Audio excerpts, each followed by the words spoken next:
Hey everybody, so just wanted to give you a heads up on your final. So it is for the 8:30 class. It is now live for 11:30. It'll be live in 2.5 hours.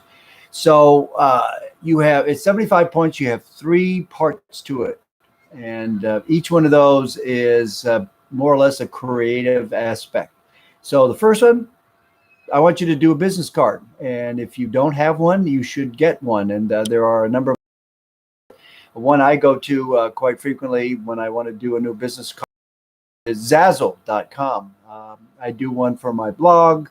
I do one for my PR business that I have. I do one as a writer. So I have a couple of different ones. I've changed the phone number because of all the uh, robocalls. So I had to change business cards, but they're cheap. I think it's $20, and you get 20% off your first order. So what is that? $4. So $16, and you get business cards. And it's always great to have those to hand out to people when you are networking, when you're at any event, any public event, even a gathering where you are socializing for the most part. And someone says, "Hey, really? I enjoyed the conversation. Do you have a business card or something like that?" Whip it out. And so your business card should have your name, your email address, your cell phone number, other things that you want to put on it. Maybe your LinkedIn, if you have one. If you already have a blog, then put the website for your blog. If you have a portfolio, put that up there. If you're an actress, actor, if you have done other work and you already have something online that shows, a sample of your work, like a portfolio. Have a colored business card. Don't just have something, a picture on the back. So I've given you two examples under the prompt of what I have done in the past. I did one for Motivate, and I did an 8 ball and a series of freeways. Kind of corny, but it is what it is. So I want you to do that and create a business card, and you actually have to create the business card. So use your Photoshop skills, or go, like I said, to this website and hash one out, and then take what's the word when you take a camera shot of a screenshot. Thank you. God, my brain is going. So take a screenshot of it. That's assignment number one, 25 points. Assignment number two is to create a new way of using metrics to evaluate or provide ROI on, or not ROI, but measure a product. So the examples I gave you were two. These were done by students in a previous class. One evaluated games and ranked them according to a certain series of categories: ease of use, creativity, something like that. So it's up there under either under the prompt itself or under today's module. So or this week's module. Take a look at that. Basically, what I want you to do, and as the one example that I've given you, is a backpack. So I picked that as a category, and then I picked five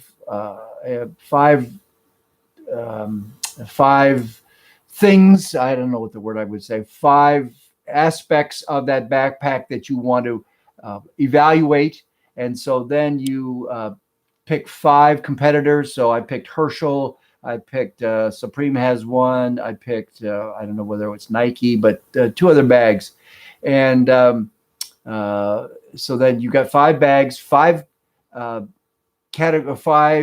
qualities of the bag, or five categories that you want to evaluate, and then you want to pick five ways to evaluate them. So the ones I did was, you could say good, or you could say excellent, good, satisfactory, average, and unsatisfactory. I mean, you could be basic like that. I think I picked the five were excellent, good, meh, and unsatisfactory, and bleh. So a symbol that goes a hydro flask emblem symbol that would indicate what I like. So if it's great, then you would give it 5, or excellent, you'd give it 5 Hydro Flask symbols for that category. So if you're rating Herschel's bag for versatility and you thought it was excellent, you give it 5 Hydro Flask symbols. So if you're rating the Supreme bag for durability and it doesn't really last very well, or it doesn't look like it's stitched together very well and it's meh, that's probably 2 Hydro Flask symbols, then put 2 there.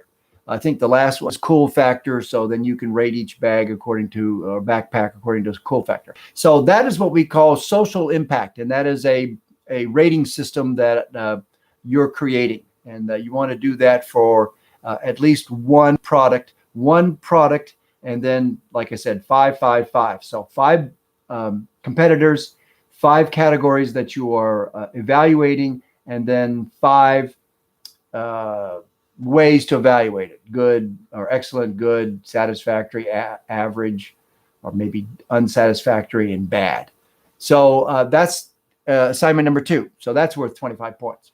And then the last one I want you to do is to write a blog. And in this case, you are a content provider. What I mean by that is that you are in charge of trying to bring people into your website. That's called inbound marketing. When you bring people to your website, you're trying to encourage them to come to the website. In this case, it's all about buying tickets. What I call this is turnstile marketing. Turnstile marketing is all about getting people to come to an event and to go through the turnstile so that they are, in butts and seats.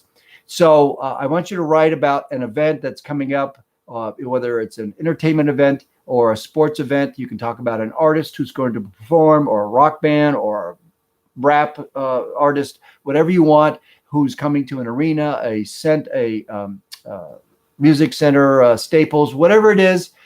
You have to be that content provider who's getting people excited, and you want to invite them, encourage them, engage them to come to your website, which is Staples Center, which is SoFi Stadium, which is any Honda Center, whatever it is. That's who you represent, because you're featuring this artist at this event, and you want them to come to the event. And you can talk about all the events that are happening now that the pandemic seems to be subsiding to some extent, how excited you are, and how excited everyone should be about live entertainment, live sports coming back. So that's what I want you to do. I want you to write about 400 words. That's not a lot.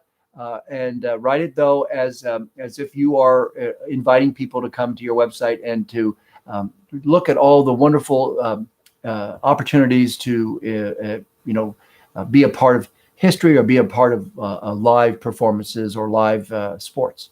So those are the 3 things I want you to do. That is your final exam.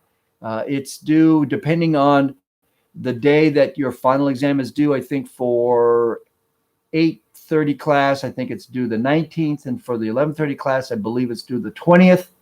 The 8:30 class, it's the 19th by 11:59. The 11:30 class, it's due by 4 p.m. on the 20th. That is the last drop dead day time for any final exam, as I understand from Chapman.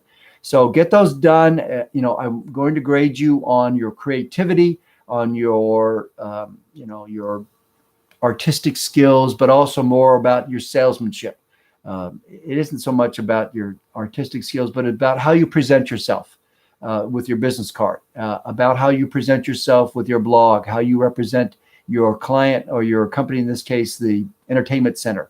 And with respect to the metric system or the evaluation center, the exercise is coming up with something new about evaluating a product.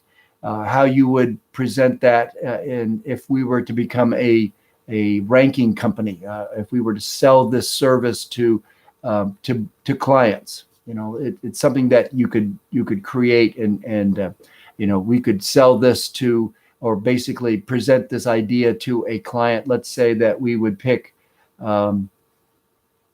Nike and say, hey, Nike, we want to rate your backpacks, and we want to rate it against 4 other competitors, and we're going to go around to college students, and this is the evaluation system we're going to have. The fact that it's fun will engage students.